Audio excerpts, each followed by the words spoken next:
नमस्कार साथियों। आज मैं आपको एक ऐसी लव स्टोरी सुनाने जा रही हूँ जिसमें एक फ़ोन के ऊपर किस तरह से एक रॉन्ग बेल आने मात्र से ज़िंदगी भर के लिए प्यार भरा रिश्ता बन जाता है। एक दिन अचानक से मैं अपने दूर के रिश्तेदार को फ़ोन कर ही रहा था कि अचानक से रॉन्ग नंबर पर बेल चली गई।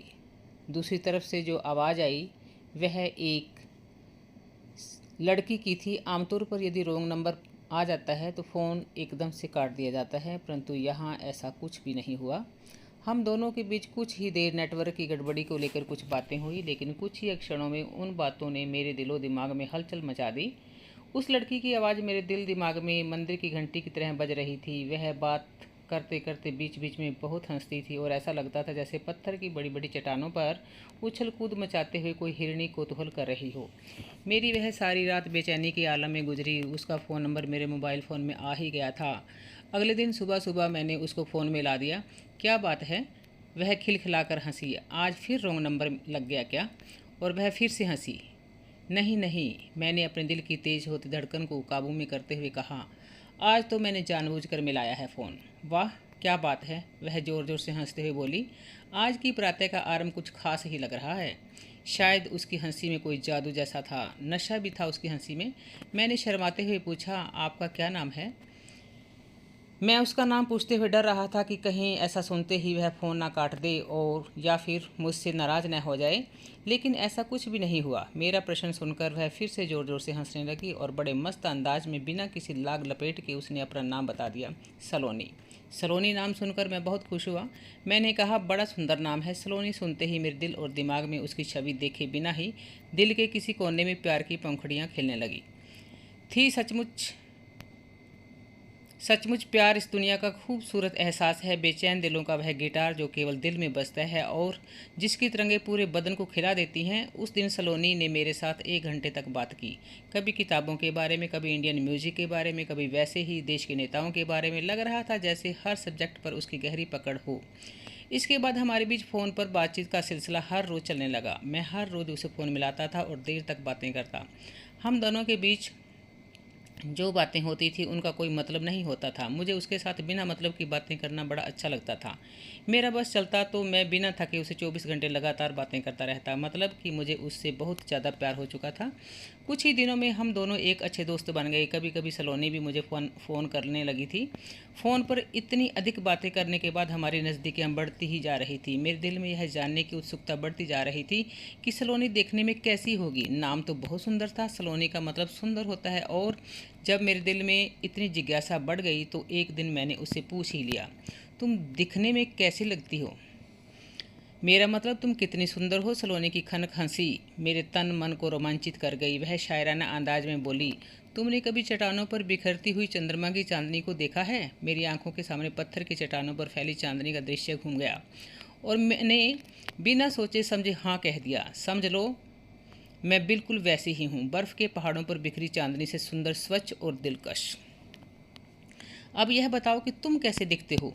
तो उत्तर के साथ साथ उसने बिना मौका दिए सवाल दाग दिया।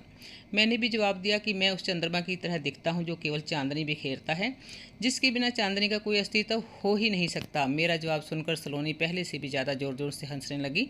उस दिन के बाद हम दोनों में पहले से भी अधिक नज़दीकियाँ बढ़ गई, अर्थात चाहतों के द्वार खुलने लगे। अब हमें बात करते करते 2 सप्ताह बीत चुके थे कि मैंने सलोनी से गंभीर मजाक कर दिया। 1 अप्रैल का दिन था और रात को ही मैंने इस मजाक की योजना बना ली थी कि सुबह उठकर सबसे पहले सलोनी को मैं अप्रैल फूल बनाऊंगा। मैंने यह किया भी। तभी मैंने सुबह 7 बजे ही सलोनी को फ़ोन कर दिया और तब मैं घबराई हुई आवाज़ में बोला, सलोनी, मैं एक बहुत बड़ी मुसीबत में फंस गया हूँ, इसलिए मैं तुम्हें 1 हफ्ते तक फ़ोन नहीं कर सकूँगा। तुम भी मुझे फ़ोन मत करना। सलोनी बोली, कैसी मुसीबत? तुम किस मुसीबत में फंस गए हो? सलोनी ने परेशान होकर पूछा। अभी अभी मेरी बीवी और बच्चों का एक्सीडेंट हो गया है, मैं उन्हें हॉस्पिटल लेकर जा रहा हूँ। तुम कृपया दुआ करना कि मेरा परिवार ठीक हो जाए। मेरा बहुत प्यारा सा परिवार है। सलोनी एकदम से चुप हो गई।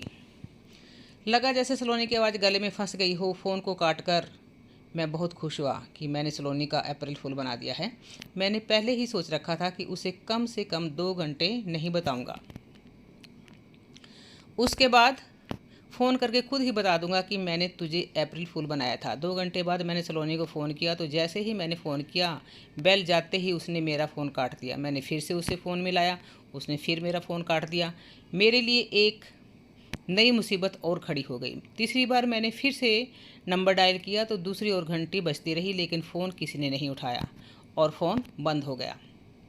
मेरी हालत ख़राब होती जा रही थी। मैं उस रात एक पल के लिए भी नहीं सोया था। सुबह होते ही मैंने फिर सलोनी को फ़ोन मिलाया। इस बार सलोनी ने फ़ोन उठाया तो सही, लेकिन मुझे ऐसा लगा जैसे वह फ़ोन काटने वाली हो। मैं चीख कर बोला, सलोनी प्लीज़ फ़ोन मत काटना, तुम्हें मेरी कसम। सलोनी सलोनी बोली तो कुछ नहीं, लेकिन उस पर मेरी बात का असर जरूर पड़ा। उसने फ़ोन काटा तो नहीं। मैंने गिड़गिड़ाते हुए कहा, मेरे छोटे से मजाक की इतनी बड़ी सज़ा मत दो सलोनी। तुम नहीं जानती कि मैं सारी रात नहीं सोया हूँ। इसके बाद एक ही सांस में मैंने सलोनी को 1 अप्रैल वाली पूरी बात बता दी। मैं बहुत जल्दी से बोल रहा था। मैं डर रहा था कहीं सलोनी फ़ोन ना काट दे और मेरी बात बीच में ही ना छूट जाए। सलोनी ने मेरी पूरी बात सुन तो ली, लेकिन जवाब कुछ नहीं दिया। उसने बिना कुछ कहे फ़ोन काट कर रख दिया। उस दिन के बाद सलोनी जैसे बदल सी गई। मैं उससे फ़ोन पर बातें करता तो वह मेरे सवालों का कोई जवाब ना देती, बस हाँ या ना मैं जवाब देती। उसकी चंचल बातें और मस्त हंसी एकदम से गायब हो चुकी थी। मैं उसे नई नई बातें सुनाता, नए नए चुटकुले सुनाता, तरह तरह के मजाक करता, लेकिन वह कभी नहीं हंसती। जो लड़की इतना ज़्यादा हंसती थी, अब वह हंसना तो शायद भूल ही गई थी। वह झील के पानी की तरह बिल्कुल शांत हो चुकी थी। मैं फ़ोन करता तो वह पत्थर बने चुपचाप मेरी बातें सुनती रहती। उसकी चुप्पी ने तो मेरी बेचैनी बढ़ा दी थी। मैं सलोनी में आई इस बदलाव की वजह से बहुत परेशान हो गया था। इस बीच एक रोज़ रात को सलोनी का फ़ोन आया। वह बड़े ही गंभीर स्वर में बोली, मैं तुमसे मिलना चाहती हूँ। मैंने कहा, क्यों नहीं? मेरे दिल में खुशियों के लड्डू फूटने लगे। मैं खुद तुमसे मिलना चाहता हूँ, बताओ कहाँ मिलोगी? मैंने कहा, कल शाम 8 बजे वहाँ नूर महल के रिसेप्शन हॉल में लाल रंग के सूट में बैठी मिलूंगी। मेरी मेज पर सफ़ेद रंग का गुलदस्ता रखा होगा, पहचान लेना। मैं कुछ और बोलता उससे पहले ही सलोनी ने अपना फ़ोन काट दिया। सफ़ेद रंग के फूलों का गुलदस्ता मुझे कुछ अटपटा सा लग रहा था। प्रेम का प्रतीक तो लाल रंग के फूल होते हैं। फिर सलोनी ने टेबल पर सफ़ेद फूल रखने की बात क्यों कही? मेरा मन शंका से भर गया। मेरे मन में तरह तरह की आशंकाएं जन्म लेने लगी। ऐसा सोचकर मेरा दिल अजीब तरह से धड़कने लगा। अगले दिन शाम को 8 बजे सज संवर कर मैं होटल नूर महल पहुंचा। मैंने अपना पसंदीदा सूट, नीली शर्ट, ब्लैक पैंट पहना हुआ था। रिवाज के मुताबिक टाई भी लगाई हुई थी। कोट पर नगों वाला ब्रोच भी लगाया हुआ था। मैं सीधा नूर महल के रिसेप्शन हॉल में जा पहुंचा। सलोनी को पहचानने में मुझे 1 मिनट भी नहीं लगा। उसके बताए अनुसार उसने अपनी टेबल पर सफ़ेद रंग के गुलाब के फूल रखे हुए थे। वह लाल सूट में बैठी थी। उसके मेकअप और श्रृंगार से लग रहा था जैसे वह शादीशुदा हो। मैं हैरान सा उसे देखता रह गया। वह सचमुच चाँद की चांदनी की तरह निर्मल और मनमोहक थी। मैंने अपनी कुर्सी खींचकर सलोनी के सामने बैठते हुए अपना परिचय दिया। थोड़ी देर के लिए वह मुझे लगातार देखती रही, फिर गंभीर स्वर में बोली, तुमने पिछले कुछ समय से मेरे अंदर परिवर्तन देखा होगा। मैं आज उसी सिलसिले में तुम्हारे से बात करना चाहती हूँ। हाँ, तुम बिल्कुल बदल गई हो। मैं उसकी खामोशी आंखों में झांकते हुए बोला, क्या मैं इसकी वजह जान सकता हूँ? कहीं तुम मेरी अप्रैल फूल वाली बात पर नाराज़ तो नहीं हो गई थी? नहीं नहीं, ऐसा कुछ नहीं, सलोनी ने अपने बाल झटकते हुए कहा। दरअसल जब तुमने मजाक में यह कहा कि तुम्हारी शादी हो चुकी है और तुम्हारी पत्नी और बच्चों का एक्सीडेंट हो गया है तो मुझे झटका सा लगा। लेकिन तुमने तो अपनी शादी की बात मजाक में कही थी, जबकि मैं सचमुच पहले से ही शादीशुदा थी। मेरा 3 साल का एक बेटा भी है। उसकी बात सुनकर मैं हैरान रह गया। मुझे लगा जैसे किसी ने अचानक मेरी छाती में चाकू घोंप दिया हो। मेरी आवाज़ बंद सी हो गई। 1-2 शब्द ही निकले, क्या तुम शादीशुदा हो? हाँ, मेरी शादी की 4थी सालगिरह है। मैं अपने पति और बेटे के साथ सालगिरह ही मनाने आई हूँ। मुझे एक और झटका लगा। मैंने मन महसूस कर पूछा, तुम्हारा पति और बेटा यहाँ आए हैं? बस आने ही वाले हैं, लेकिन तुम्हें चिंता करने की ज़रूरत नहीं है। हर दरअसल मैं मजाकिया स्वभाव की हूँ। तुमसे जब मजाक मजाक में बात आगे बढ़ी तो मैंने मजाक में ही कह दिया था। इस तरह बात आगे बढ़ती गई और मैंने तुमसे दोस्ती कर ली। सलोनी लगातार बोलती गई, लेकिन जब मैं नहीं जानती थी कि तुम सचमुच मुझसे प्रेम करने लगोगी और मजाक मजाक में प्रेम हो गया और यह नहीं पता था कि यह प्यार का सिलसिला इतना गंभीर मोड़ ले लेगा। अपने पति के कहने पर ही मैंने आज तुम्हें यहाँ बुलाया है और मेरे पति सब कुछ जानते हैं और हम दोनों चाहते हैं कि इस प्रेम कथा का यही अंत हो जाए, क्योंकि इसका कोई फ्यूचर नहीं है। मैं पत्थर का पुतला बना बैठा हैरानी से सलोनी को देख रहा था। तभी सलोनी का पति एक सुंदर से बच्चे को गोद में उठाए हुए रिसेप्शन हॉल में पहुंचा। मेरे नज़दीक आकर उसने मुझसे इस तरह मित्रतापूर्ण ढंग से हाथ मिलाया जैसे वह पहले से ही मुझे जानता हो। कुछ देर बातें करने के बाद उन दोनों ने मेरी उपस्थिति में ही शादी की वर्षगांठ की खुशी में शैंपियन खोली। उसका पहला पैक बनाकर मुझे दिया। मैं उसे एक ही घूंट में पी गया। मेरे सिर वाली साइड में पड़ी टेबल पर रखे मोबाइल पर मेरी नज़र पड़ी। सब कुछ उसी की वजह से हुआ था। न उस दिन रॉन्ग नंबर लगता और ना बात यहाँ तक पहुँचती। मैंने गुस्से में मोबाइल उठाकर दीवार पर दे मारा। उसके टुकड़े कमरे में इधर उधर बिखर गए। मैंने तकिए में मुंह छुपा लिया। मेरी आंखों से आंसू झर झर बह रहे थे। पता नहीं मैं कब तक रोता रहा।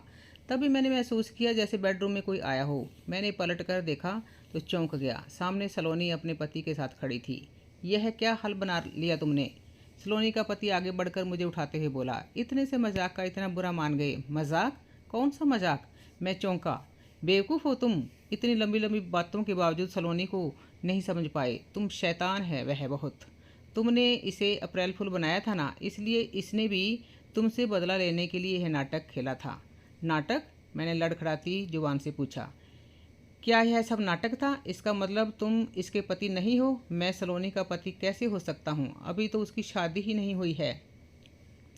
मैं इसकी बड़ी बहन का पति हूँ और जिस बच्चे को तुमने देखा है वह मेरा बेटा है। दरअसल सलोनी ने ही मुझे शादी की सालगिरह का सारा नाटक रचने के लिए कहा था ताकि तुमसे तुम्हारे ही अंदाज में बदला ले सके। मैंने सलोनी की ओर देखा। वह मुझे देखकर बड़े ही मनमोहक तरीके से मुस्कुरा रही थी। फ्रेंड सलोनी के जीजा ने हंसते हुए कहा, प्रेम के मामले में तुम्हारा रॉन्ग नंबर नहीं बल्कि सही नंबर लगा था। जितना प्रेम तुम सलोनी से करते हो उतना ही सलोनी भी तुमसे करती है। असलियत बताने के बाद सलोनी के जीजा हम दोनों को अकेला छोड़कर बाहर चले गए। मैं उठकर सलोनी के पास पहुंचा।